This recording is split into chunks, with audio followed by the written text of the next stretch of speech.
Let's get start. आजकेर आलोच्य विषय hello रिभल्विंग days. Car लेखा? डेविड मैलुफेर लेखा। तिनी নোবেল पुरस्कार পেয়েছিলেন। এই কবিতাটা প্রকাশিত হয়েছে 2008 সালে প্রকাশিত হয়েছে। ঠিক আছে, এক্ষেত্রে আমরা দেখতে পাচ্ছি রিভলভিং ডেজ যে বইটাও আবার রিভলভিং ডেজ ছিল, এই বইতেই প্রকাশিত হয়। ঠিক আছে, বইটার নাম মানে সোর্সটা হচ্ছে রিভলভিং ডেজ। এখানে কি স্মৃতিচারণা করছেন ইনি। একটা পুরনো প্রেম রয়েছে, সেই প্রেমের সাথে আজ ব্রেকআপ হয়ে গেছে, সেই ব্রেকআপ সম্বন্ধে তিনি ভাবছেন। ঠিক আছে, ইট ওয়াজ আ ডিপ রিলেশনশিপ, সম্পর্কটা একটা গভীর সম্পর্ক ছিল, কিন্তু আজকে ব্রেকআপ হয়ে গেছে। কবি অন্য জায়গায় আছে, কবির প্রেয়সী বা প্রেমিকা অন্য জায়গায় রয়েছে, but he is thinking about this. তিনি এটাকে মনে করছেন, বুঝতে পারলে কিনা বিষয়টাকে মনে করছেন, যে স্মৃতিচারণা করছেন, এবং somehow he is missing the lady love, এবং তিনি নিজের প্রেমিকাকে বা প্রেয়সীকে মিস করছেন। কিন্তু সঙ্গে সঙ্গে এইটাও বলছেন যে আমি তোমাকে মিস করছি, আমার স্মৃতিচারণার মধ্যে তুমি চলে আসছো, কিন্তু আমি কিন্তু তোমার জীবনে বর্তমান জীবনে গিয়ে পর উপস্থিত হব না হঠাৎ করে, সেটা আমি করব না। বর্তমান জীবনে এসে উপস্থিত হব না এবং তোমাকে আমি অস্বস্তির মধ্যে ফেলবো না। Though I love you, I miss you, I really remember you, but again at the same time I don't want to pop up in your life. তোমার লাইফে, তোমার জীবনে এসে উপস্থিত হয়ে তোমাকে এম্বারেস করতে চাই না। মেবি তুমি একটা অন্য রিলেশনশিপে আজ চলে এসছো, তুমি সেখানে খুশি রয়েছো, you have arranged your life in your own way, so I do not want to disturb that. এইটা মূল কথা। এইটাকে যদি বুঝে গেছো কবিতা, ব্যাস এইটাই মূল কথা, আর কিছু নেই কবিতাতে। এবার লাইন বাই লাইন একটু বুঝে নেই, সুবিধা হবে তোমাদের। That year I had no way to go. সেই বছরটাতে যখন আমি প্রেমে পড়েছিলাম, সেই বছরটাতে ডেভিড ম্যালুফ ফের কবিতার মধ্যে এখানে একটা পোয়েটিক পার্সোনা রয়েছে, তবে আমরা ধরতেই পারি যে এটা উনি হয়তো ব্যক্তিগত একটা এক্সপিরিয়েন্স থেকে বলছেন, যদিও আমাদেরকে এখানে পোয়েটিক পার্সোনা হিসাবেই ধরতে হবে। দ্যাট ইয়ার, সেই বছরটাতে, I had no way to go, সেই বছরটাতে আমি কোথাও যাইনি, কারণ আমি সে বছর প্রেমে পড়েছিলাম। সাধারণত আমি প্রত্যেক বছর কোথাও না কোথাও চলে যাই, ঘুরতে যাই, কিন্তু সেই বছর আমি যেহেতু প্রেমে পড়েছিলাম, আমি কোথাও যাইনি। কেন যাইনি? তার কারণ আমার প্রেমিকা শহরেই ছিল, আমি প্রেমিকার সাথে সময় কাটাচ্ছিলাম। আই ফেল ইন লাভ, আমি সেই বছরটা প্রেমে পড়েছিলাম। আ মিস্টেক, অফকোর্স, নিশ্চিতভাবে এটা একটা ভুল ছিল। তাহলে প্রথম বাক্য দেখে নাও, আশা করি কার কোনো সমস্যা থাকবে না। দ্যাট ইয়ার, সেই বছরটা, I had no way to go, আমার কোথাও যাওয়ার ছিল না, সে বছরটাতে আমার কোথাও যাওয়ার ছিল না। আই ফেল ইন লাভ, আমি প্রেমে পড়েছিলাম। আ মিস্টেক, হ্যাঁ এটা একটা ভুল ছিল। অফকোর্স, নিশ্চিতভাবে, but it lasted and has lasted, কিন্তু এটা লাস্ট করেছিল এবং লাস্ট করেছিল, কিন্তু এই প্রেমটা বেশ কিছুদিন টিকে ছিল, এইটা বলতে চাইছে। But it lasted and lasted, যেন এমফেসাইজ করা হচ্ছে, জোর দেওয়া হচ্ছে। ঠিক আছে, অফকোর্স মানে নিশ্চিতভাবে, বাট কিন্তু এটা মানে সম্পর্কটা, প্রেমের সম্পর্কটা লাস্টেড অ্যান্ড হ্যাজ লাস্টেড, এটা টিকে ছিল এবং বেশ টিকে ছিল, এইটা হচ্ছে ব্যাপার। তাহলে কি দাঁড়ালো? দ্যাট ইয়ার, সেই বছর, I had no way to go, সেই বছর আমার কোথাও যাওয়ার ছিল না। আই ফল ইন লাভ, তার কারণ আমি প্রেমে পড়েছিলাম। এ মিস্টেক, যেটা নিশ্চিতভাবে একটা ভুল ছিল আমার জীবনের, অফকোর্স নিশ্চিতভাবে, বাট ইট লাস্টেড, কিন্তু এটা টিকে ছিল, বেশ কিছুদিন টিকে ছিল, অ্যান্ড হ্যাজ লাস্টেড, এবং বেশ কিছুদিন টিকে ছিল, মানে জোর দিয়ে বললো। তাহলে এই দুটো লাইন পরিষ্কার সবার কাছে। পরের অংশে আসছি। দ্য ওল্ড টাগ, বুকের যে টানটা, সুতাটা, ওল্ড টাগ, প্রেমের টানটা, অ্যাট দ্যাট হার্ট, টাগ মানে এখানে পুরনো টানটা, অ্যাট দ্য হার্ট, হৃদয়ের যে টানটা ছিল। দ্য গ্র্যাস আনআক্সড, ঠিক আছে, দ্য গ্র্যাস আনআক্সড ফর, এবং কি দ্য ওল্ড টাগ, সে মনের ভিতরের সেই পুরনো টানটা রয়ে গেছে। The grass unasked for urgencies the boom under the pocket of a shirt, যেন যখন সেই প্রেমের কথা মনে পড়ে, তখন মনে হয়েছে বুক পকেটের নিচে যেন একটা ছোট্ট বিস্ফোরণ হয়। ঠিক আছে, মানে সেই স্মৃতিগুলো যখন আমি মনে করি, রিমাইন্ড করি, যেন মনে হয় বুক পকেটের নিচে একটা ছোট্ট বিস্ফোরণ হলো, মানে I feel some strong emotion, এইটা বলতে চাই। বুম, স্ট্রং ইমোশন, এইটা বলতে চাইছে। মানে সেই পুরনো টানটা, পুরনো সুতোর টান, পুরনো প্রেমের টানের যখন আমি কথা মনে করি, তখন আমার বুক পকেটের নিচে একটা যেন বিস্ফোরণ হয়, এটা বলছে। The old tug at the heart, হৃদয়ের সেই পুরনো টানটা। That grass unasked for urgencies that boom under the pocket of a shirt, একটা শার্ট পকেটের নিচে আমাদের হৃদয় থাকে, সেখানে যেন এটা বিস্ফোরিত হয়ে যায়। হোয়াট আই রিমেম্বার, যা আমার মনে পড়ে, is the color of the shirt. What I remember, আমার এখনো যেটা মনে পড়ে সেটা হচ্ছে দ্য কালার অফ শার্ট। মানে প্রেমে পড়ে মানুষ তো বিভিন্ন ধরনের অদ্ভুত অদ্ভুত আচরণ করে। আমি রঙিন রঙিন জামা পরতে শুরু করেছিলাম প্রেমিককে, আমার প্রেমিকাকে ইমপ্রেস করার জন্য। তো হোয়াট আই রিমেম্বার, যা আমার মনে পড়ে, is the colour of the shirt. জামার রঙগুলো পর্যন্ত আমার মনে পড়ে। দাঁড়াও 1 মিনিট। তো যাই হোক, ইয়েস ইয়েস প্লিজ। তারপর দেখো কি হলো, কি বলছে, what I remember is the colour of the shirt. আমার যেটা মনে পড়ে, মানে সেই সময় প্রেমে পড়ে আমি বিভিন্ন রঙিন রঙিন জামা পরতাম, সেগুলো আমার মনে পড়ে। I had brought them as an experiment in ways of seeing myself and hoping to catch. I have brought them as an experiment in ways of seeing myself. এবং I had brought them, I would brought them, আমি সেগুলোকে কিনতাম, ওই জামাগুলোকে কিনতাম কিসের জন্য, as an experiment. একটা এক্সপেরিমেন্ট করছিলাম যেন নিজের উপর সেই সময়, কারণ প্রেমে পড়ে তুমি চুলটাকে এই দিক করো, এক্সপেরিমেন্ট চলে লুকের উপর। জামাটাকে একটা পাল্টে নিলে, সাদা পড়লে, রঙিন পড়লে। তো আই উড বলছে, দেখো, আই উড ব্রট দেম, আমি সেগুলো কিনছিলাম অ্যাজ অ্যান এক্সপেরিমেন্ট, যেন একটা এক্সপেরিমেন্ট করছিলাম।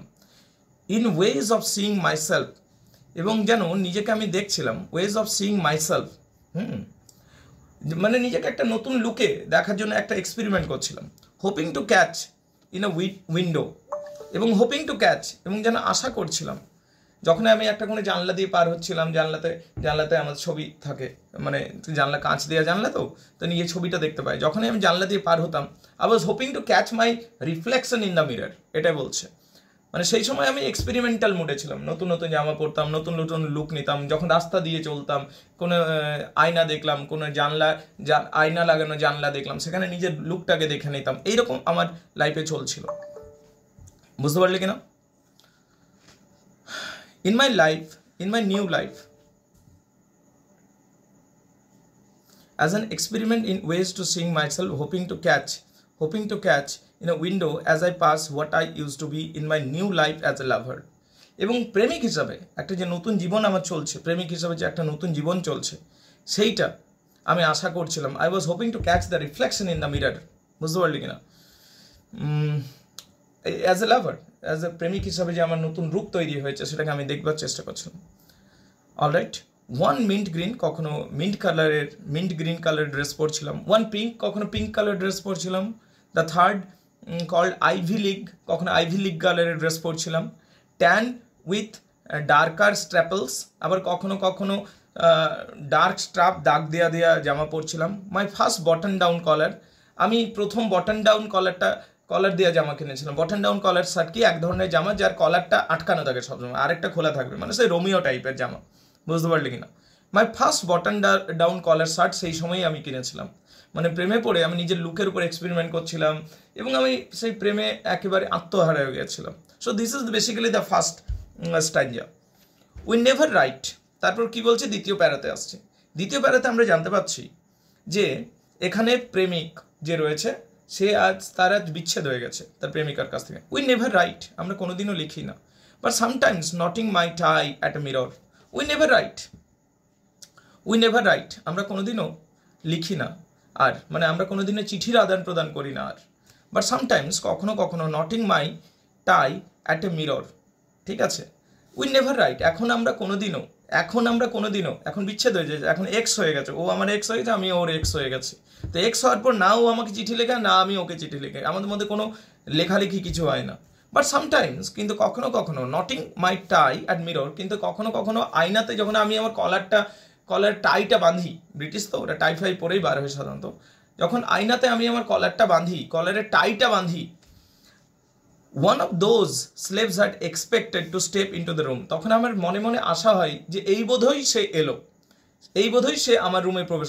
তার কারণ হচ্ছে, যখন সম্পর্ক ছিল সে অনেকবার ওই রকম করেছিল, আমার কলার বেঁধে দিত, আমার টাই বেঁধে দিত। তা আমি যখন এখন আয়নাতে আমার টাইটা বাঁধি, আমার মাঝে মধ্যে মনে হয় সে বোধহয় এই প্রবেশ করলো, ঠিক আছে? In the next room you are waiting. আবার কখনো কখনো মনে হয় যখন আমি আমার টাইটা বাঁধি, যে সে হয়তো নেক্সট রুমে ওয়েট করছে আমার জন্য, যেটা রিলেশনশিপ চলাকালীন সে অনেকবার হয়েছে, ও এখানে ওয়েট করতো, সেটা এখনো আমার মাঝে মধ্যে মনে হয়।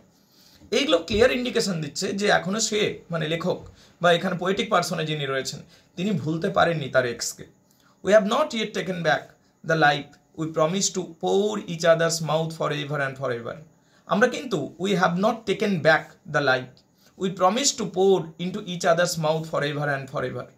আমরা we have not taken back the life we promise to pour into each others mouth for ever and for ever. আমরা যে একে অপরের কথাতে হ্যাঁ হ্যাঁ মিলিয়েছিলাম, ও মুখ দিয়ে কিছু বলেছিল, আমি মুখ দিয়ে কিছু বলেছিলাম, আমার কথাতে, আমার মুখ থেকে বের হওয়া কথাতে তুমি হ্যাঁ বলেছিলে, তোমার মুখ থেকে বের হওয়া কথাতে আমি হ্যাঁ বলেছিলাম। এই যে প্রমিসগুলো করেছিলাম সেগুলো কিন্তু আদতে বাস্তবায়িত হয়নি। তাহলে we have not yet taken back the life we promised. আমরা যে লাইফে প্রমিস করেছিলাম সেটাতে কোনোদিন হয়নি।